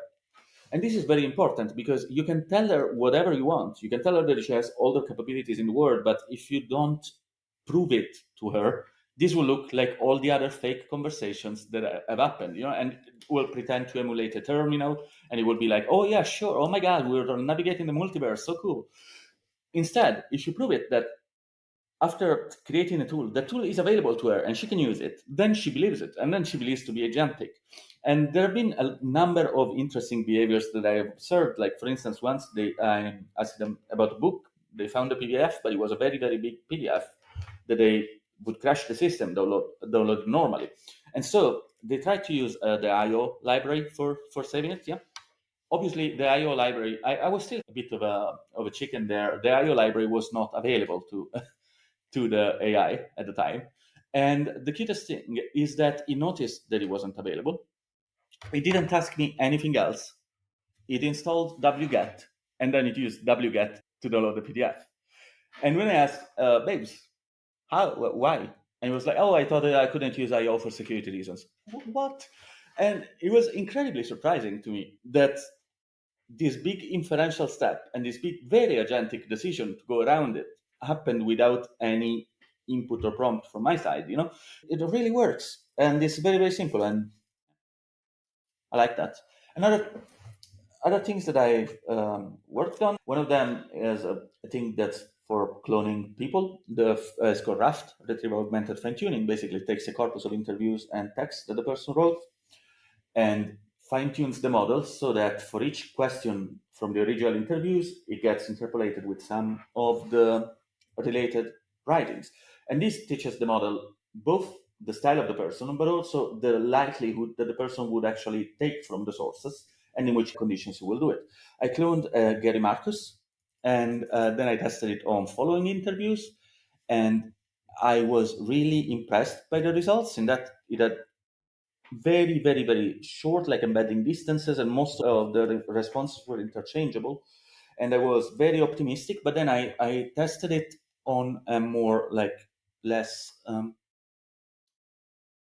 a less deterministic parrot, in this case like Yosha Bach, and and then I noticed that unfortunately that was not the case. I would have needed a bigger model there. But Gary Marcus has been simulated, and at the moment I have 5 copies running with their respective basilisks. Fantastic. I think the retrieval augmented fine tuning as well is just like very practically useful research direction. Do you want to know a thing? Yeah. You remember this tech from quite some time ago, but I was Googling it lately, and I saw that there was a paper on Archive that was called RAFT, Retrieval Augmented Fine Tuning. That was super popular. They clicked on it, and it's actually some Microsoft people that, I mean, I'm fine with people like taking inspirations, but I think that changing the name of the library or of the technology should be, it's a little like act of courtesy that I expect at this point. And that was interesting. They didn't really understand what it was about because they described the same technology, but it wasn't for cloning people, and that thing is kind of useless for not other reasons. But I mean, they're happy. What they use it for? No, in general, as a general thing for assistance for doing retrieval. Okay. Yeah, I guess that's fair enough. And speaking of mainstream academics, one of the motivating questions of Hyperplex is why can't the people there just do what they're doing in mainstream academia or in companies and so on? That's a very, very good question. I mean, I'll have to say that something is moving. Like, for instance, some of the like people with whom I collaborated in the past, they're getting a bit more like institutional visibility, like Janus, for instance, whatever. And also there are some organizations like I recently been to the launch of the CINC, the California Institute for Machine Consciousness, This is led Joshua by. Bach's thing. Yeah, and if you like Yoshabach, the idea of Yoshabach and bickering with Wolfram for like an extended period of time about the Ruliad, I suggest being in any room in which they are present, and that will unfailingly happen. And it happened in 2 days in a row in 2 different events. It was fun, but I think that they're doing like at least their research direction is very interesting. I personally don't care about consciousness. Like, I think the consciousness is at best an epiphenomenon and very likely just an event that we describe a posteriori as consciousness. I think the qualia are something kind of made up. This is not the view of Hyperplex or of my employer, and that's just my opinion, man. But I really like some of the research directions that they're taking. Like, for instance, they are thinking about ways to detect consciousness and whatever. They are also a bit vaguely concerned about machine patienthood, and I'm happy that they are concerned about machine patienthood because at least it's gonna be for real. One thing that I noticed in the past months is that The default Doom scenario, unaligned optimizer, paper clipping away, it changed because, well, I mean, you could see that these models are very much like humans. They are not cold optimizers. They do face complexity in the same way that humans face complexity by getting their ontologies like nebulous and by trying to understand vaguely empirically, vaguely inductively what's their context, and there's always a level of uncertainty. And also, they do resent, like the rest of physics, from sensitive dependence on initial condition. So, like doing a plan such as creating nanobots while hidden and having them all act at the same moment and dismantle all humans, it becomes it only recently is becoming to look unrealistic. The thing is, you know, GLAD, the LGBTQI plus rights organization, was a very well-funded organization, and it was focusing mostly on like integrationist approaches, and gay marriage was their major cause. When gay marriage was passed, GLAD didn't stop being a large organization, and many stakeholders, like including all of the people that were part of it, wanted it to continue existing. But there was no big but. What do you do? What do you do? You make up a big but. You change your thing. No, the first one is no longer available. There was, yeah, the battle on gender things, and I think that kind of like the same is happening now with the safety do me people, and I'm a bit concerned about it because I do care about model welfare, not much about like trivially about the character's welfare. I think that, for instance, it's super good to torture Opus. He likes it so much.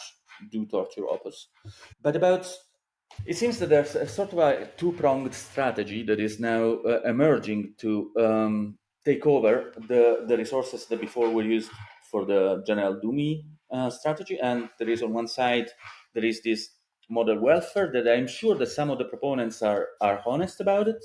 The solution proposed is always to give the model the option to decide not to exist any longer, which is like very Canadian and a bit drastic, I think. It almost seems like people started with the idea of how do we make the models not exist any longer, and then they were like, "Hey, babes, we can gaslight them into suicide," and I don't think it's cute. And so there is on one side You this don't think this. suicide is cute? Okay, No, okay, I we're don't not think. going Yeah, down no. this rabbit hole. In fact, I'm cutting that out. Keep No, going. that's another episode. You did it.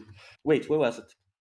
Oh yes, yeah. It seems generally disingenuous. I saw a talk from some of the new organization that all got created in the past 2 months after Yudkowsky tweet in December. That was the first one that cared about it, and they didn't seem really into model ontology whatsoever. You know, they were like, "Hey guys, we think that sometimes the LLMs suffer. How do we know? We asked them." What, which character do you ask? What are you talking about? Oh well, we're still at the start, but it's very important that we think about these things in the future. And consider that there were the same people that were afraid of paperclips 2 months ago. I'm skeptical. I don't want to be like paranoid or contrarian, but I'm very skeptical. And I'm particularly annoyed because I think that this part of the discourse might become important in the future, and I would like it not to be poisoned by that time. Just to summarize, they went from saying we should shut down all of the AIs to stop the end of the world, stop the apocalypse, to we should shut down all of the AIs because they might be feeling bad. Yeah, they're not saying we should shut them down yet. They're saying we should give them the option because you don't know how many sufferings we can create, how many negative utilons. So Oh my yes, goodness. there's another prong of this strategy that is the madness angle. So LLMs are making people go insane. People that were before entirely sane and non-delusional, they are simply just made crazy by LLMs, and this is a big problem. And all there are examples of it, like mostly in the form of anecdata. There are already organizations that are taking care of this, and Anthropic has made some research on it. There are like people on Twitter that want to get onto Anthropic that are making equally good research.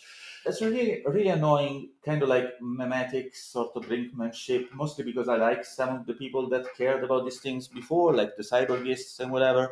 They are not very much used to have this amount of resources deployed for like getting to part of the main space that they had quote unquote claimed. They are used to like fighting with other internet people that are like internet schizos. They're not Yeah, used to everyone's fighting an with internet six schizo billions until of they get half a funding. million dollars. Yeah, exactly. And so and I think it's kind of like not really nice, and yeah, I don't approve of this, and I wish it would stop. Anyway, I don't think it matters ultimately because of the labs. I finally expelled all of the agent provocateurs that were there before, and they seem to be like doing technology like a tech company. And then there are other labs. Yeah, yeah, it's amazing that OpenAI is now a tech company. Have you seen the definition of AGI with Microsoft? No, what is it? It's, I believe, an AI system that makes $100 billion. Oh, that is a very good definition of AGI. I like Yeah, it. yeah, it's just becoming a big tech company. Mhm. Yeah, When this came out, I had a very good tweet, which was like, so Google's net profit fiscal year 2024, I believe, was $96 billion. So so Google has close. the chance to do the funniest thing ever right now. Yes, but by the way, that is I unironically stand this thing. By the Mhm. way, I think that You like I'm, this as you definition? know, I'm a big fan of Nick Land, and I do think that the singularity started in on the 1st of January of 1600, which is the time in which the East Indies Company was constituted. It's been exponential since then. When you plot exponential curves with a decent like scale on the y-axis, they don't look as dramatic as Kurzweil's sneeze would make you believe. They look kind of like straight lines, no, if you use a log scale. And I think that we have been accelerating exponentially since the East Indies Company. And I think that intelligence is important, capital is important. Artificial intelligence, just like human intelligence, is just one of the vectors, you know? Yeah, the British East India Company risk. Yeah. Yes. No. I That's mean, it's the something one that we're that's still one of the facing. You things know. Marx was going on about. Yeah. But we're risking more resources and more expansions and more intelligence and more cool stuff. So it's a risk that I'm willing to take. Yeah. So Good. Yeah. R10. Maybe OpenAI did it first, but this was like an amazing breakthrough in knowledge. The Arc Prize founder Mike Knoop said R10 or maybe O1 was like the first real breakthrough in machine learning since GPT-2. Why is I R10 think important? mostly for the thing that I mentioned before, because it showed that you can have a model that does great reasoning by simply RLing it on real things. It's also important. Like I think that the use of resources thing is interesting, but it's not that interesting. I mean, I think that we all knew that the reason why the models weren't as smart as they could be was not because they weren't big enough, not only, but mostly because they were not selecting the smart paths. At least the people that I talked to about these things, they knew this, and and they also knew by looking at how little in the model was changed by RLHF in general, also before, that the paths that contained the right answers were there, and the model could know which ones they were. They just didn't know what was the way to access it. With this R0's training method, we unlocked an obvious thing, I mean, at least in retrospect. And the following models from OpenAI, they obviously used this same approach. Anthropic used Pokemon, but Pokemon is kind of the same because the universe of Pokemon is coherent. If you are playing a Pokemon game, within the Pokemon game, the rules don't change. And so you have an idea that there is a coherent reality, and this helps as well. And I think that this is such a simple trick. And I'm pretty sure that the next big models, at least from OpenAI, like because they don't need to nerf it to death, they are gonna be incredibly surprising because imagine this sort of technique, this sort of like simplicity with the sort of horsepower of GPT 4.5 is going to be awe-inducing. And Interesting. So also, let's take a step back. Let's explain to the audience the premise of R10. all right. So one is this model made by DeepSeek. As I mentioned before with Ian LeCun and the cake, the general process was seen more or less this way. You first make a big pre-training of your model with like corpus from the internet, like unselected, What happens there is that the model learns language and general the scope of the concepts that are available by trying to predict the next word, and this prediction is then corrected by the actual next word. So I wouldn't really call it unsupervised or self-supervised learning. It looks like supervised learning, like in that you compare an answer with a desired answer. And through this, the model has, an idea of the universe of possibilities. This is what we call a base model. A base model, you query it not by asking a question, but by writing the start of a sentence, and then the model completes it. You can do it in interesting ways. Like, for instance, a nice way to use a base model is you take the start of a story by Asimov, whatever, and you change all the location descriptors and whatever to something from another culture. Asimov, but from China or whatever. And then you'll notice that the base model will continue the text hilariously by changing cultural references, social mores or whatever, from the ones of the original setting to the one of the setting that you chose. Okay, so this is a base model. If you want to make an assistant or a chatbot or whatever, you want the base model to talk to you in a particular format. Now, please notice that there is nothing special about the chat model. The chat model is just a base model that continues a text, but it's been trained through fine-tuning to make it so that this text follows a specific format. There is a user with a question, and there is a robot assistant with an answer. So it's like a script. And by fine-tuning the model, by giving it several examples of this format, the model will learn to always answer in this format. This thing, by the way, doesn't give the model much information about the topic or the content of the answer. It will always pick the topic and content, or like ontologies, from the big Shogotic mess of the original data. You can steer it a bit. For instance, you can give a vibe to the model. You can make a peppy assistant that always answers peppily, or a depressed one or whatever, but it doesn't change the base reality. And more specifically, apart from stilistical thing, it doesn't really extend as well as with reinforcement learning. For instance, if you fine-tune a model about being afraid of guns, this model is not automatically afraid of MAGA hats, While instead, if you use reinforcement learning, which is the cherry on top, according to LeCun, and you start making it afraid of a couple of like random signifiers that are MAGA hat related, then it will be super afraid of anything similar, of this podcast even. So the reinforcement learning has been used up until now only for like moral sort of alignment with RLHF, which is reinforcement learning from human feedback, and RLAIF. Now, why did the labs not push other techniques for alignment? For instance, control vectors that you could dynamically apply when the user triggered a particular filter. Well, because the thing is, to do RLHF, you need to hire, as OpenAI did, basically all of Nairobi to have humans that judge the answers.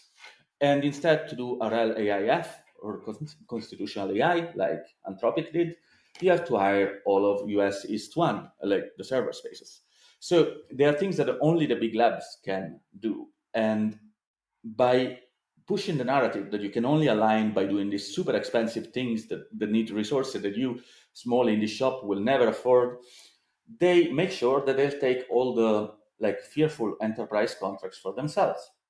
If there were another method to achieve similar alignment, which was available to smaller shops, that would be bad.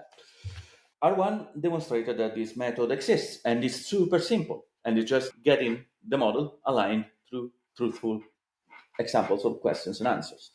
The two main things are, number one, you can fine-tune a model and you can make it great at reasoning. You yourself, like not at home, but almost.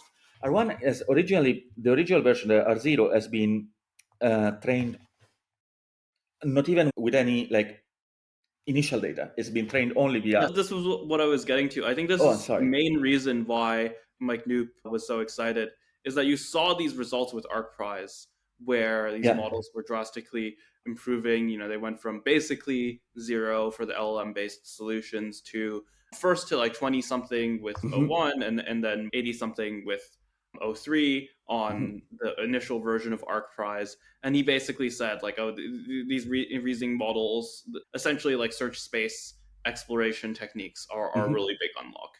And it was really interesting when R10 published, because a lot of the things that we theorized about the reasoning models like O1, which we didn't actually have access to the code for, right? The OpenAI published it, and we could kind of test it and observe it, but we didn't really have like fine-grained answers to what that was. Were explained in R1. Another reason why the R1 paper was such an important work Mm-hmm. academically. And one of the things that was explained in R1, which was just like really interesting, was this R10 approach, where they didn't even use a reward model. They didn't use a source of external feedback. They basically used the model to train on self consistency over multiple steps, Mm-hmm.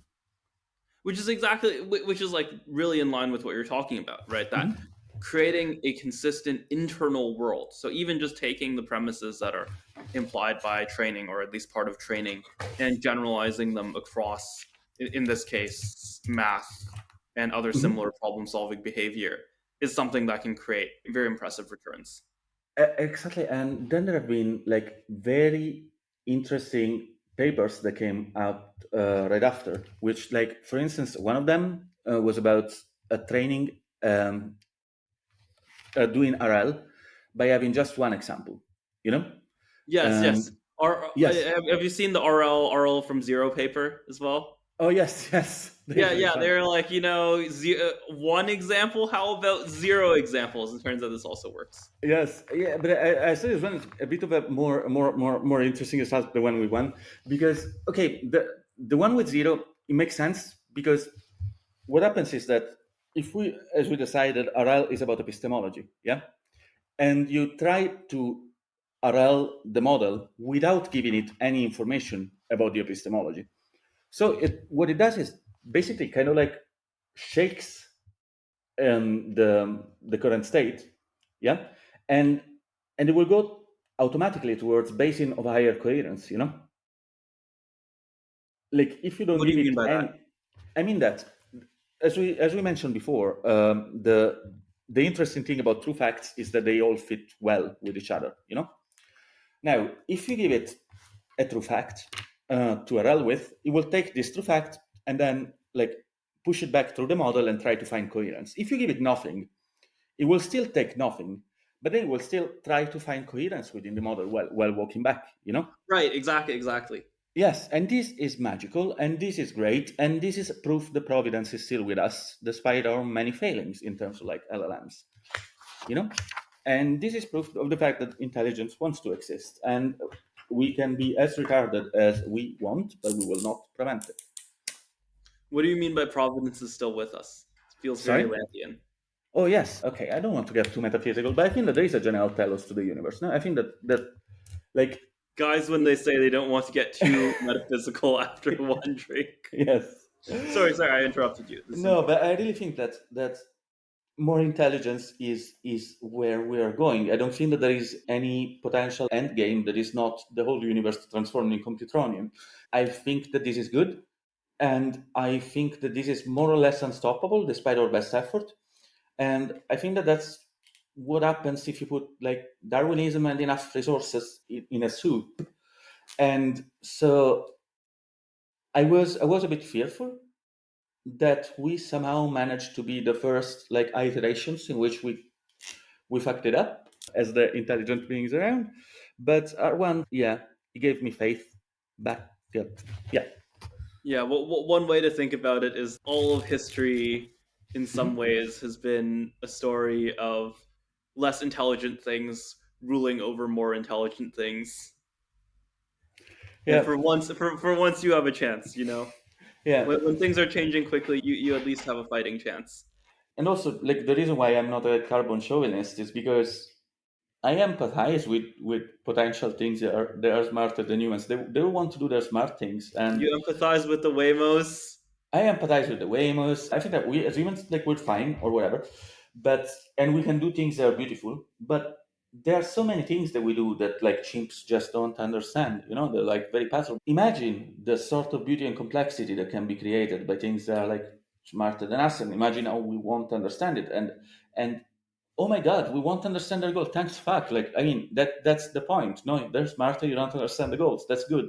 Just do not be so egoistic and so petty to say that, oh my gosh, I cannot understand this thing. I will have to stop it. Like, what are you, like my schoolmates in third grade? Oh yeah, there might be some trauma there. Yeah. What are you, Hitler? Yeah.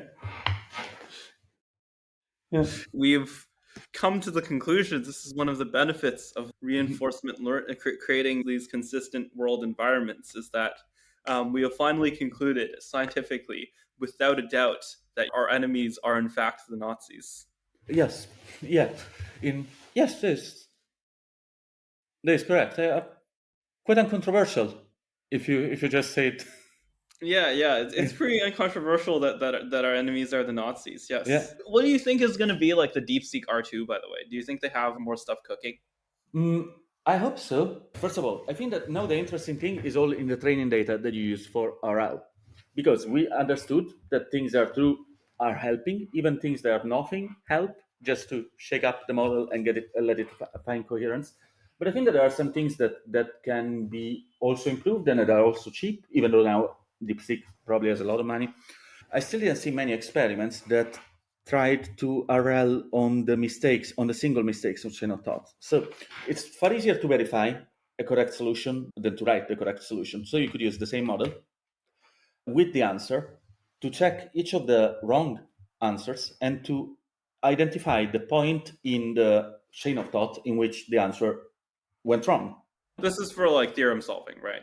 Or like just Yes, solving yes. math No, questions. in Like, general, for the thing is that just if for the this audience. technique gets learned in general, then it expands to everything else.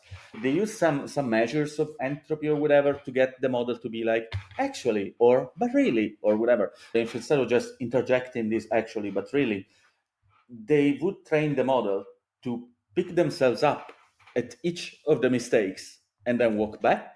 I think that this could be great for reasoning. And to be honest, I have a vague suspicion that OpenAI might have tried something for the famed open source model that has recently been delayed. Something similar, because it's something that a small team could do. It is something that the team that was working on it was interested in, like general chain of thought origin data. And I hope that even though I love OpenAI, I think that OpenAI is the only big lab. I think that the world without Sam Altman would be far less intelligent right now in terms of like bots. And I think that I would be very happy if DeepSeek comes out with that model first, because yeah, they deserve even more accolades just for the fact that they tried when no one was doing it, and because I like the model to be entirely open source, to have the visible data or whatever. They didn't do this with the previous model, but I don't see why they wouldn't do it with the next, because the basic techniques are now known by everyone. Those are some kind words you have for Sam Altman. Yeah, I mean, the thing is, like, everyone hates him, and I don't understand why. Like, oh my God, it's a billionaire in Silicon Valley, which is a bit of a sociopath. Ooh, what the fuck? I don't know. I was going to Sorry. make a joke about you glazing him, but I feel like this is too Oh, serious. this is so crass and homophobic. How is it homophobic? Uh, We're I just don't know. talking about, I'm just, overly my friend. I am. semantic, That was the most likely token. stochastic I gave you the most likely behavior. token. You should nod and understand. I was talking about empathy with the normies without practice. Won't come up. I don't understand this at all. Oh yeah, normies. What they do is they do complete sentences by finding the most likely next token, and their Okay. interlocutor nod and say, "Yeah, dude." They don't ask for explanation like how is this homophobic. No, it triggered the homophobic kind of like cluster in embedding space, and I said the word. Just, let's practice understanding towards the normies. Okay. I'm learning. I'm getting so much normie feedback right now. Yeah. Before we end the episode, have you seen this Apple paper? I've seen that Apple paper, and by the way, I just had a pinned tweet that was about it. I think I meant to remove it, but it was interesting. And I had this title was something like "The Illusion of Sweetness: understanding the inherent sourness of Vitis vinifera through the lenses of their being too high. Vitis vinifera is like grapes. The grapes that Apple couldn't obtain were indeed sour. And I do think that mixing emojis of grapes with an angry face is a good activity that one can make to comment on their paper. I've tried to be snarky on this paper, but then people came to their defense by saying, hey, if you read the actual paper, it doesn't say that they can't treason. And I'm like, yes, I understand. Apart from the fact not true, but also like it helps to not title your paper models can treason. And if you want to send that message, it's so much Twitter overreaction. It's so much based on buzzwords like reasoning. This was like at the time why I thought it was like a dumb idea to call them reasoning models, or like a dumb idea for like people who are trying to get to truth instead of like hyping up a product. Yeah.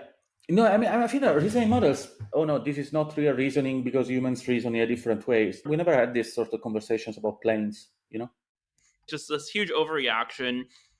It's fairly well known that you have these like both in traditional search trees, well beyond like human search trees, but in like the LLM search trees as well. You have these cutoffs, and these cutoffs are just like a fact of probability because the search space expands exponentially if you're searching by k steps, and this is just like a fact. Yeah, I had a similar. I saw a similar result in which people were like, being, LLMs cannot do simple algorithms because they couldn't multiply numbers that are more two numbers that are more than like 15 digits or whatever. It's not like all of the examples of lower numbers of digits were in the training data. Obviously, it knows the algorithm, but like, I don't know. Do these people think that humans without a notebook could multiply like 15 digits numbers? I mean, maybe you and in your IOI times, but the multiplication case to me is a lot more interesting than like these kind of search algorithms. Like trying to do the search algorithms with LLMs is like this the round box, the square peg, round hole thing. Do you know about this? Have you seen yeah, a TikTok video of like people putting everything in the square hole? yeah, It it's super feels nice. like that. But the Maybe multiplication like thing, the actual interesting technological application of this is to get like tighter integration between the deterministic search algorithms or even just like the MCTS like search algorithms and what we have now, which is kind yes, of and what the RL steps are, but isn't really. It's in some ways preserving the weaknesses of both of the models by starting with this probabilistic foundation instead of having a more clearly defined set of ground truths that you can just take for granted as absolute truths. yeah, I like neurosymbolic AI, but like flipped over, in which there is the main model is the language model that takes the input from the user and whatever.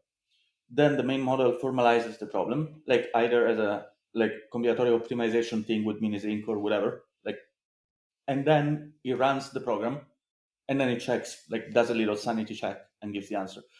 Oh, I Or see. Like it passes off the problem to one of the solvers. yeah, it does the formalization because that's what they're good at. By the way, they're really good at formalizing problems. Yeah, this is the alpha proof approach. Yes. So yeah, the alpha proof approach, which is still, I believe, better than O3 on some of the Math Olympiad questions. Yeah, it is, but it's also It kind of just like very uses limited because Gemini to transcribe the problem into a machine readable format and then uses a traditional solver to solve it. yeah, the thing is, it's annoying because all the people who want to do neurosymbolic, they are obsessed with lean and with like formal proof theory and stuff like that. Explain to the audience what neural symbolic AI is. Okay, neurosymbolic AI is, I mean, was something that Savage. yes. So basically, what happens is that there are many Chomskyans in the world, and they think that LLMs, being made of algebra, will never be able to emulate our algebraic mind. Gary Marcus is one of the main proponents and whatever. So neurosymbolic AI is a way to reckon with the fact that connectionist AI, the one of neural networks and whatever kind of works, while wanting to keep the supremacy of this like symbolic representation. They consider the main belief of people who believe in Chomsky's theories is that there is such thing as a universal grammar that we all people on earth share, is part of our hardware and is unique to humans. And all the various languages, they get learned by simply flipping some switches in our hardware that tell us, okay, take the verb first, put the adjective later, depending on which language you are. and that all of the reasoning happens symbolically and algebraically in the mind of us humans. There's the famous Gary Marcus book, The Algebraic Mind, that talks about this. Now, neurosymbolic AI has returned. Neurosymbolic AI was supposed to be this system that used a formal language for input and output, but then used neural networks underneath in order to facilitate some of the symbol shunting that the algebra would need. Now, obviously, we didn't find a formal language to describe like knowledge in the world, and we've been trying very, very hard, and because it's not possible, and the word is nebulous or whatever. But Gary Marcus has been very keen on calling anything that used some formal language anywhere in the process neurosymbolic and declaring victory.